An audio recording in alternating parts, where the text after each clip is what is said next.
திரு என்னடா பண்ணுற? கள்ளி முளையான் பொறிக்கிறியா? தீக்ஷா நீ என்ன பண்ணிக்கிட்டு இருக்க? கள்ளி முளையானா? இது எதுக்குடா கள்ளி முளையானு? ஏன் திரு இது எதுக்கு கள்ளி முளையானு? தீக்ஷா நீ சொல்லு, கள்ளி முளையான் எதுக்கு? ம்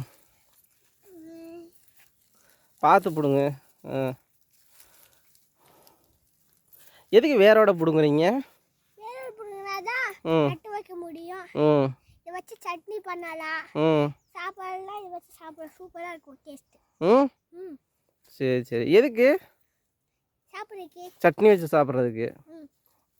உங்கள் அம்மா சொல்லியிருக்குமே இதுக்கு ஏதாவது ட்ரீட்மெண்ட்டுக்காக சில பேர் வாங்குறாங்கன்னு சொல்லியிருக்குல்ல உங்கள் அம்மா? அது என்னென்ன ட்ரீட்மெண்ட்டுக்காக சாப்பிட்றாங்கன்னு சொல்லியிருக்கோங்க அம்மா? சொன்னது இல்லையா? சரி. இந்த சுகருக்கு இதுக்கெல்லாம் சாப்பிடுவாங்க. சுகர் என்ன தெரியுமா? கொஞ்சம் சுகர் பேஷண்ட், சுகர் கொஞ்சம் இருக்கும் ஒரு சில பேர்த்துக்கு. அது சாப்பிட்டா இது கொஞ்சம் கண்ட்ரோலில் இருக்கும். ஆனால் நார்மலாக இருக்கிறவங்களும் இது வந்து சாப்பிட்லாம். சரியா? பார்த்துக்கடா. இங்கே ஒரு கள்ளி முளையான் இருக்கு. பிடுங்கி போடு.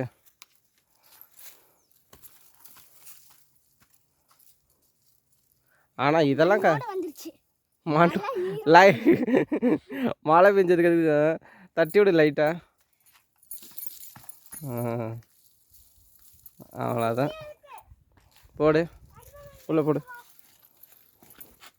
அங்கேயும் இருக்கா?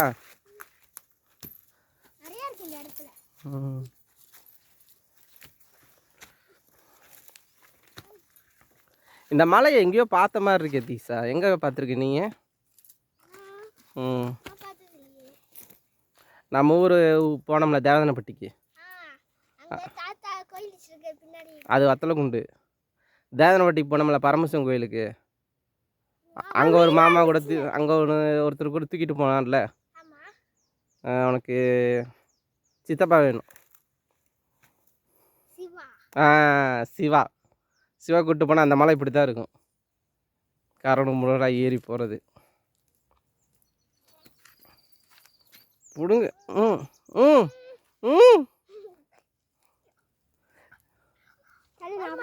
ரெண்டு பேரும் பிடுங்குங்க. பார்த்து கீழே விழுந்துடாதீங்க. வந்துருச்சு.